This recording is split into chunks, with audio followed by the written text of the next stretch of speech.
রকমই জায়গায় কাজ করা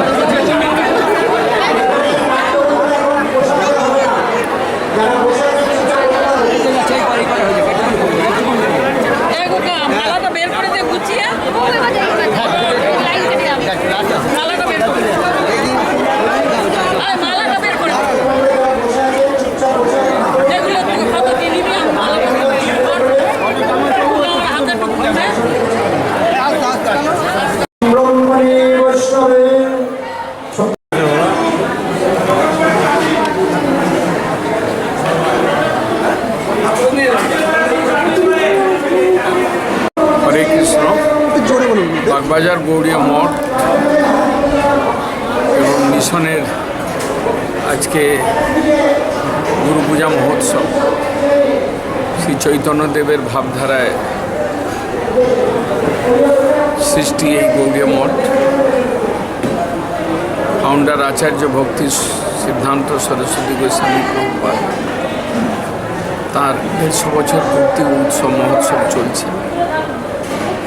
আজকে অনেক ভক্তগণ এসেছেন, সকলের কাছে আমাদের প্রার্থনা ভক্তি লাভ হোক, জীবন তারা জীবনে শান্তি খুঁজে পায় বাঞ্ছা।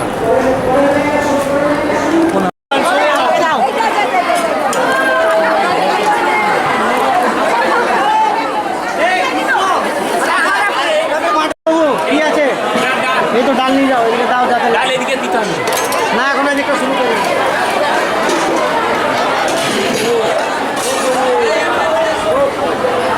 আজকে এসেছিলাম গৌড়ীয় মঠে চৈতন্য মহাপ্রভু নিত্যানন্দ প্রভু তাঁর আদর্শে যেটুকু পারি চেষ্টা করি।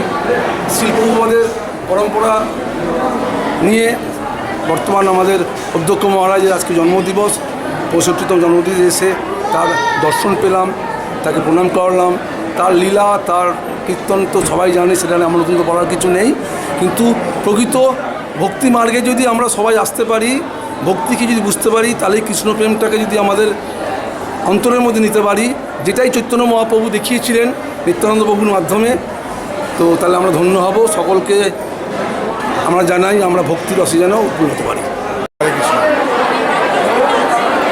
আজ আমাদের গুরুদেবের জন্মদিন, তো আমরা ভক্তরা সবাই গুরুদেবের জন্মদিনে উপস্থিত হয়েছি। প্রচুর ভক্তবৃন্দ গোটা ভারতবর্ষ থেকে এসছে, এখানে ভক্ত সমাগম হয়েছে।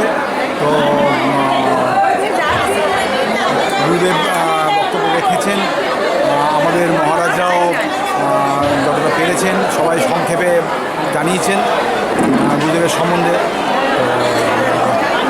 খুব ভালো লেগেছে। আমাদের গুরুদেব যেমন ভালোবাসেন সেভাবে শাসনও করেন আমাদেরকে আর কি। নমস্কার, আমি আজকে বাগবাজার গৌড়ীয় মিশনের গুরুদেব ভক্তি সুন্দর সোমনাথী গোস্বামী মহারাজ এবং গোস্বামী মহারাজ তার 65তম জন্মদিন। আমি আসানসোল থেকে এখানে এসেছি, তার আমি শিষ্য। খুব সুন্দর ঘটা করে অনুষ্ঠান, তার যে এত সুন্দর বক্তৃতা সেটা প্রকাশ করে বলা যায় না। এত সুন্দর বক্তৃতা, তার জীবনে সব কিছুই বলেছে। আর কি বলবো, মানে উনি যেহেতু তপস্যা করেন, ভগবানের তপস্যা করেন, মানে গোলকতে গোলকতে উনি আমাদের মানে কি বলবো বলার মানে এই নেই, ঠিক আছে, যে আমাদের গুরু মহারাজ এমনই মানে এমন একটা মানে মানে বলে এ করতে মানে ভাষা নেই। আমাদের গুরু মহারাজ আমাদের কাছে মানে স্মরণীয় মানে বিশেষ একজন। আর গুরু মহারাজের জন্য আমরা এমন একটা জায়গায় এসেছি, আমরা আলো অন্ধকারের থেকে আলো রাস্তায় এসেছি এই ভগবানের দয়াতে, গুরু মহারাজের কৃপা দৃষ্টি। উনি তো গোলকের একজন নিজজন আমাদের গুরু মহারাজ। তাই আমরা ভগবান পথে এসে এই আমাদের কলকাতা গৌড়ীয় বাগবাজার মঠে এত সুন্দর পরিবেশ আর এতই ভক্ত হয়েছে, মানে অসাধারণ সে বলার মানে কি বলবো। আর গুরু মহারাজের যে চরণে যে পুষ্প দেব, এতই ভক্ত মানে বলার মানে এ নেই। আমার মানে কি বলবো, আমার গুরু মহারাজের চরণে মানে ষষ্ঠাঙ্গে অনন্ত কোটি কোটি দণ্ডবোধ প্রণাম জানাই, যে আমাদের গুরু মহারাজের জয়যুক্ত হন, আর গুরুবর্গের জয় হোক, আমার গৌরাধা বিনোদানন্দের জিউ জয়, অনন্ত কোটি বৈষ্ণববৃন্দের জয় হোক, জয় হরে কৃষ্ণ, দণ্ডবোধ প্রণাম। হরে কৃষ্ণ। আজ 65তম গুরুদেবের জন্মদিন উপলক্ষে বাগবাজার গৌরীয় মঠে আমি এসেছি এবং এখানে এসে গুরু পাদপদ্ম এবং হরি গুরু বৈষ্ণবদের শরণাপন্ন হয়ে আমার খুবই ভালো লেগেছে এবং এখানকার একটা সুন্দর পরিবেশ পেয়ে আরও আমার ভালো লেগেছে। আপনারাও আসুন, সকলে যোগদান করুন। হরে কৃষ্ণ। কৃষ্ণ। আজ পরমারাধ্যতম শ্রীল গুরুদেবের 65তম আবির্ভাব তিথিতে আমরা সপরিবারে আজকে গৌরীয় মিশনে এসে গুরুদেবের চরণে আমাদের শ্রদ্ধা অর্পণ করলাম। গুরুদেবের মুখে তার বাণী শ্রবণ করলাম। অন্যান্য ব্রহ্মচারী এবং অন্যান্য ভক্ত এবং গুরুবর্গের মুখে আমরা হরিকথা শ্রবণ করে আমাদের খুবই ভালো লাগলো। সবশেষে আমরা আজকের প্রসাদ পেলাম এবং খুবই আনন্দের সঙ্গে আমাদের দিনটা আজকের অতিবাহিত হলো। আগামী কয়েকদিন ধরে আমাদের এই মিশনের অন্যান্য অনুষ্ঠান রয়েছে।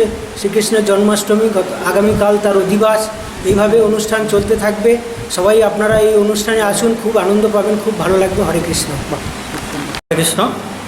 আজকে আমাদের গৌড়ীয় মিশনের সভাপতি তথা আচার্য ওম বিষ্ণুপাদ পরমহংস অষ্টোত্তর শতশ্রী শ্রীমদ্ ভক্তি সুন্দর সন্ন্যাসী গোস্বামী মহারাজের 64তম আবির্ভাব দিবস।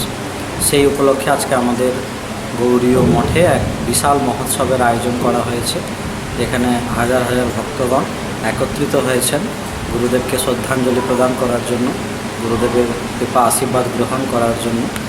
এটা আমাদের সাধক জীবনে গুরুদেবের আবির্ভাব দিবসটা একটি গুরুত্বপূর্ণ দিবস, যেটাকে কেন্দ্র করে সাধকগণ তার সাধন চেষ্টার দ্বারা, তার সাধন বলের দ্বারা গুরুদেবকে প্রসন্ন করে গুরুদেবের কৃপাকে গ্রহণ করার একটা মাধ্যম হচ্ছে এই গুরু পুজো। তো সেটা আমাদের কাল অধিবাস ছিল। কাল থেকে আমাদের এই গুরুদেবের আবির্ভাব উপলক্ষে উৎসব শুরু হয়েছে এবং আগামীকাল হচ্ছে জন্মাষ্টমীর অধিবাস দিবস এবং তারপরেই 26 তারিখে জন্মাষ্টমী। এভাবে একে একে আমাদের এখন রাধা অষ্টমী, ভাগবত সপ্তাহ, এখন 1 মাস ব্যাপী আমাদের এই উৎসব চলবে। আপনাদের সকলকে আমন্ত্রণ জানাই, আপনারা সকলে এই উৎসবে আসুন এবং নিজের জীবনকে ধন্যবাদ দিন। হরে কৃষ্ণ।